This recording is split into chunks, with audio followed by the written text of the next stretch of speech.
السلام علیکم ورحمۃ اللہ وبرکاتہ اعوذ باللہ من الشیطان الرجیم بسم اللہ الرحمن الرحیم رب اشرح لی صدری ویسر لی امری واحلل عقدۃ من لسانی یفقهوا قولی ربنا زدنا علما اللہم فقہنا فی الدین آمین یا رب العالمین۔ آغاز ہوتا ہے رکوع نمبر 17 کا اور آیت نمبر 22 ہے۔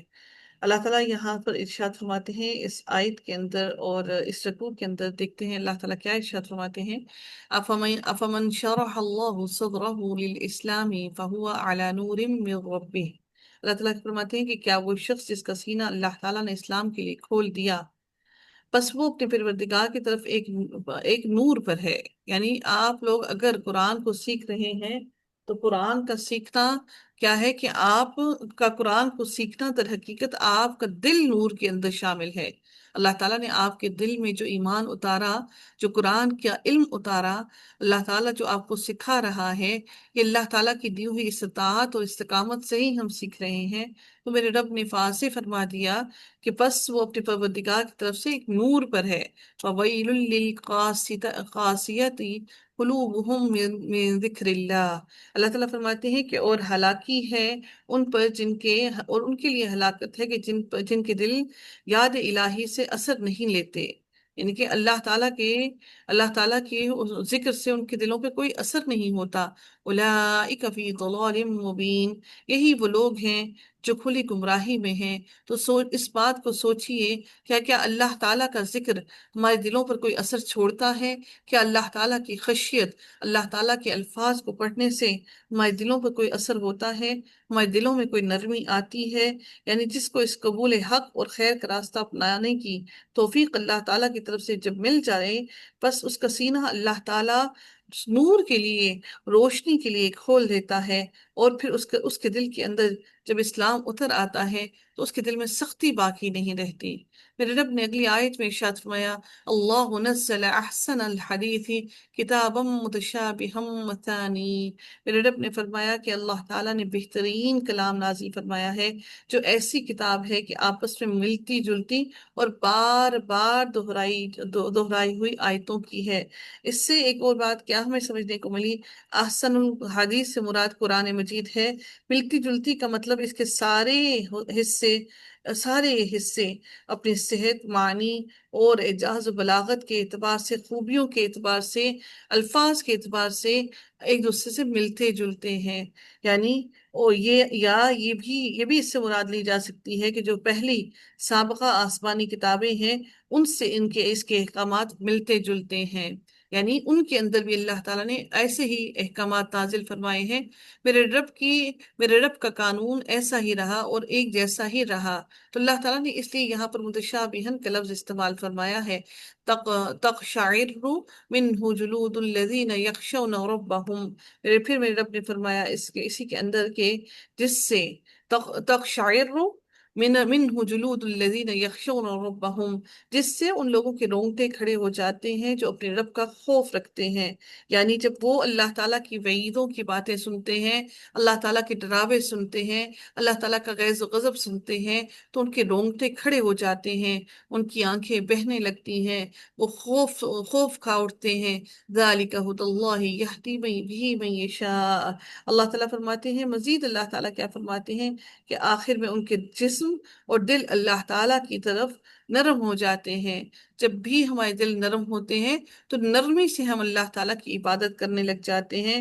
یعنی جب اللہ تعالیٰ کی رحمت اور اس کے لطف اور اس کی دی ہوئی امیدوں کہ جو اللہ تعالیٰ نے جنت کے لیے اس کے دل میں ڈالی ہیں، اس کے دل میں جیسے ہی آتی ہیں تو وہ ایک ایسے درد میں مبتلا ہو جاتا ہے کہ اس کے درد کو جب تک اللہ کا ذکر نہ کرے اس کے درد کو راحت نہیں ملتی، اس کے دل کو بے چینی کو چین نہیں ملتا۔ یہی معاملہ ہے کہ جب بھی ہم قرآن کی کسی کلاس سے جڑتے ہیں، جب بھی اس کلاس سے ہم نکلتے ہیں تو ایک ایسی بے چینی لگتی ہے، ایسی بے چینی محسوس ہوتی ہے کہ زندگی میں شاید کچھ کمی کمی ہے، کچھ کمی ہو گئی ہے۔ حضرت قتادہ فرماتے ہیں کہ اس میں اولیاء اللہ کی صفت بیان کی گئی ہے کہ اللہ کے خوف سے ان کے دل کانپ اٹھتے ہیں، ان کی آنکھوں سے آنسو رواں ہو جاتے ہیں، اور ان کے دلوں کو اللہ کے ذکر سے اطمینان نصیب ہوتا ہے۔ یہ نہیں ہوتا کہ وہ مدہوش اور حواس باختہ ہو جائیں اور عقل و ہوش باقی ہی نہ رہے، کیونکہ یہ بدعتیوں کی صفت ہے اور اس میں شیطان کا عمل دخل ہے۔ ابن کثیر میں ہے کہ جیسے آج بھی بدعتیوں کی قوالی اور اس طرح کی شیطانی حرکتیں عام ہیں، جیسے وہ بالکل مست ہو جاتے ہیں۔ امام ابن کثیر فرماتے ہیں کہ اہل ایمان کا معاملہ اس بارے میں کافروں سے مختلف ہے۔ ایک یہ کہ اہل ایمان کا سننا قرآن کریم کی تلاوت ہے، جبکہ کفار کا سننا ان کی بے حیا آوازوں میں گانا بجانا سننا ہے۔ ایسے اہل بدت ایسے اہل بدت ایسی ہی باتوں کو ملا جلا کر قوالیاں اور نعتیں بنا لیتے ہیں، اور پھر جب اہل ایمان ان کو سنتے ہیں تو ان کو سن کر وہ اہل ایمان جو سنتے ہیں، جو بدتی لوگ سنتے ہیں، یعنی جو بدت والے سنتے ہیں، تو ان پر بھی ایسا ہی ایک وجدان سے طاری ہو جاتا ہے۔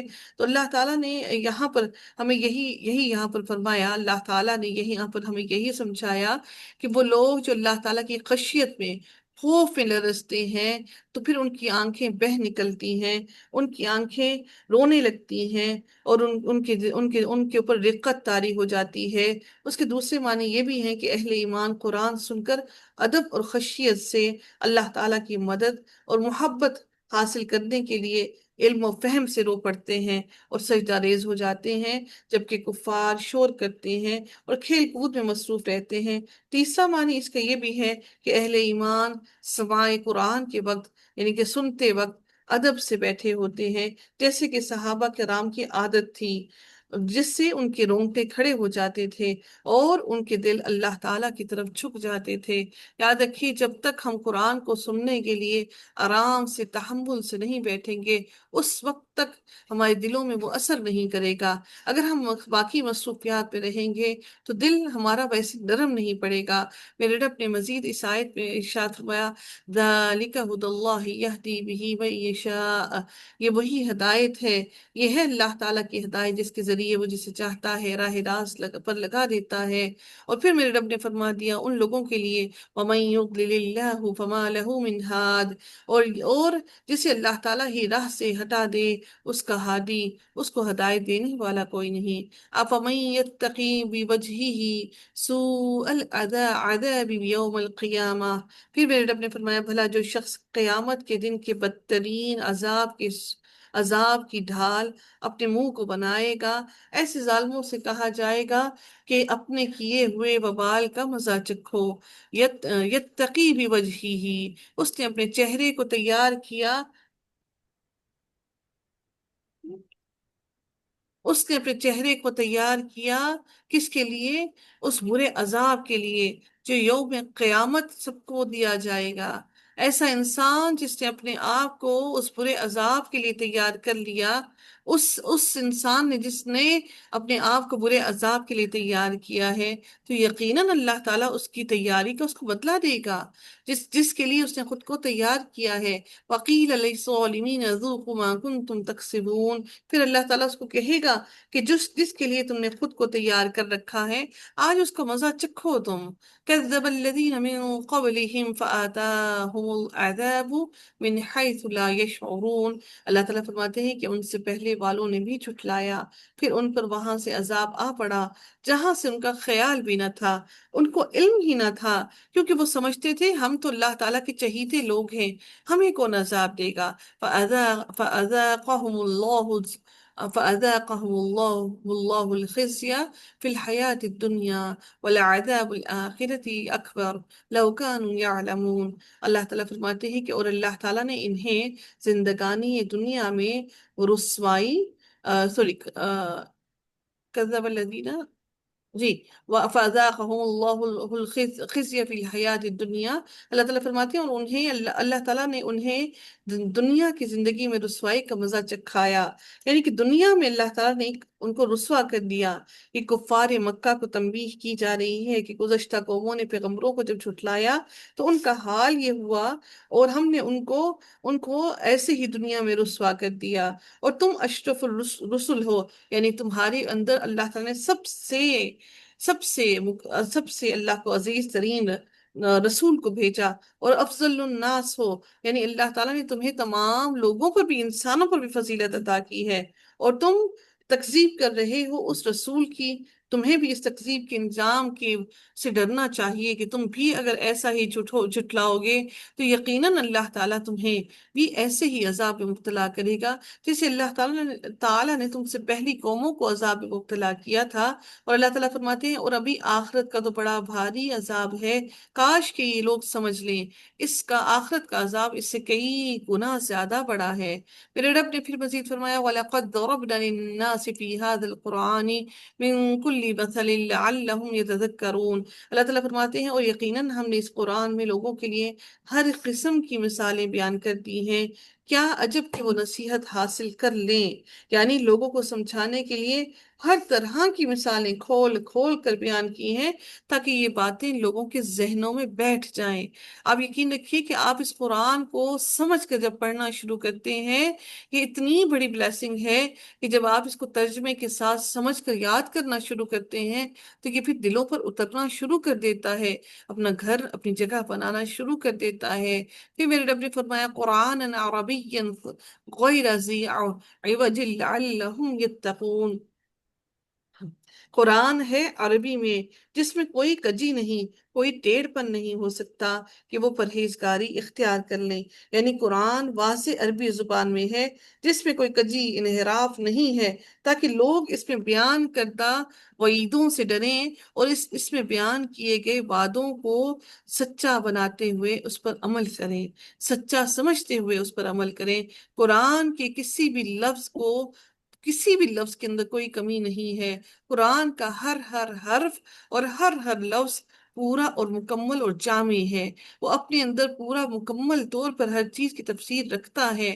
پھر میرے رب نے فرمایا ضرب اللہ مثلا رجلا فیہ شرکاء متشاکسون ورجلا سلاما لرجل.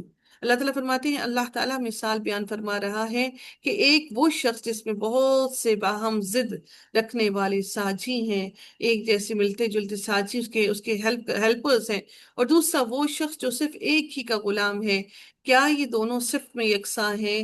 یعنی اس میں مشرک اللہ تعالیٰ کا شریک ٹھہرانے والا اور مخلص صرف ایک اللہ کی عبادت کرنے والے کی مثال بیان کی گئی ہے.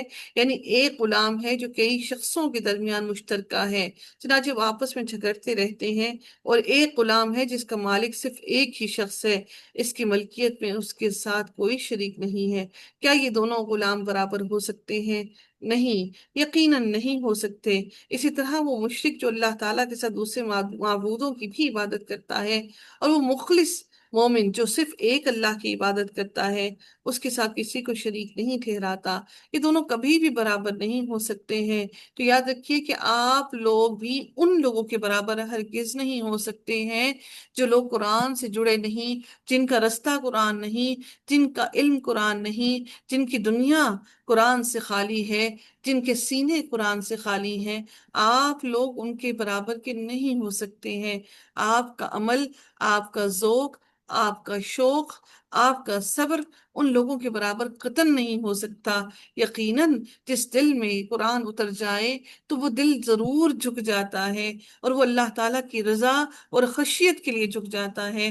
اس کے الفاظ کا چناؤ بہترین ہو جاتا ہے، اپنے اللہ تعالیٰ کی رضا کے لیے ہو جاتا ہے. تو اللہ تعالیٰ سے دعا کریں اے رب کائنات، ہم نے قرآن کا اتنا حصہ اپنے سینے میں چھپا لیا، اتنا حصہ ہم نے اپنے سینے میں ڈال لیا. اے اللہ تو اس قرآن کی نسبت اس قرآن جیسے ہمارے عمل کو کر لے، اپنی رضا کے مطابق ہمارے عمل کو ڈھال لے.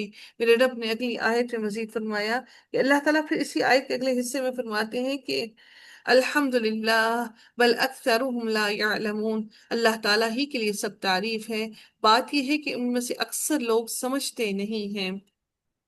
انکا میتون و انہم میتون۔ اللہ تعالیٰ پھر مزید فرماتے ہیں کہ یقیناً خود آپ کو بھی موت آئے گی اور یہ سب بھی مرنے والے ہیں۔ رہنے والی ذات صرف اور صرف اللہ تعالیٰ کی ہے۔ ثم انکم یوم القیامت عند ربکم تختصمون، پھر تم سب کے سب قیامت کے دن اپنے رب کے سامنے تختصمون۔ خاص صاد اور میم کون سا کون سا باب ہے تختصمون؟ اغتیال، باب باب افتراء۔ اغتیال۔ تو اللہ تعالیٰ کہتے ہیں کہ پھر تم سب کے سب قیامت کے دن اپنے رب کے سامنے جھگڑو گے، یعنی اے پیغمبر آپ بھی اور آپ کے مخالف بھی سب موت سے ہمکنار ہو کر اس دنیا سے ہمارے پاس آخرت میں آئیں گے۔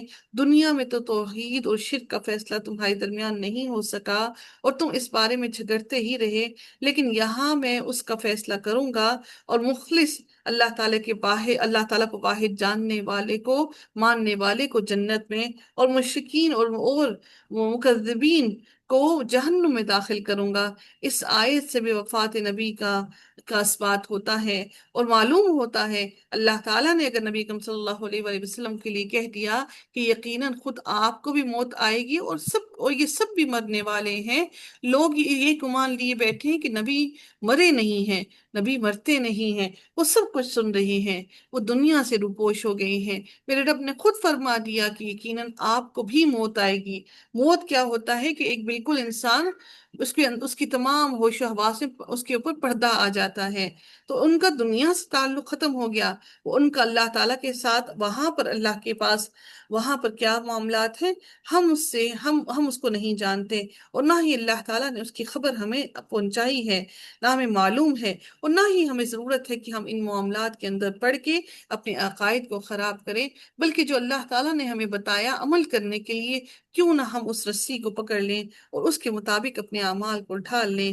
حضرت ابوبکر صدیق رضی اللہ تعالیٰ عنہ نے بھی لوگوں میں آپ صلی اللہ علیہ وسلم کی موت کو جب سنا، موت کے بارے میں جب سنا تو فرمایا تھا کہ اس لیے موت کے بارے میں جب سنا تو انہوں نے فرمایا اس لیے کہ انہیں بہت ایک دھچکا ان کے دل کو لگا تھا، ان سے صبر نہیں ہو رہا تھا، اس لیے نبی اکرم صلی اللہ علیہ وآلہ وسلم کے بارے میں یہ عقیدہ رکھنا کہ آپ کو برزخ میں بالکل اسی طرح زندگی حاصل ہے جس طرح دنیا میں حاصل تھی، قرآن کی اس آیت کے خلاف ہے۔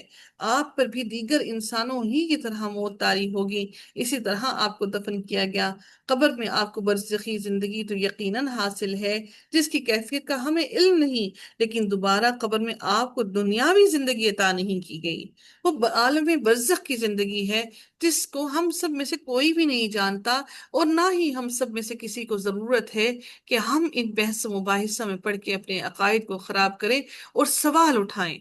اللہ تعالی ہم سب کی رہنمائی فرمائے اور راہ راست کا علم عطا فرمائے، آمین یا رب العالمین۔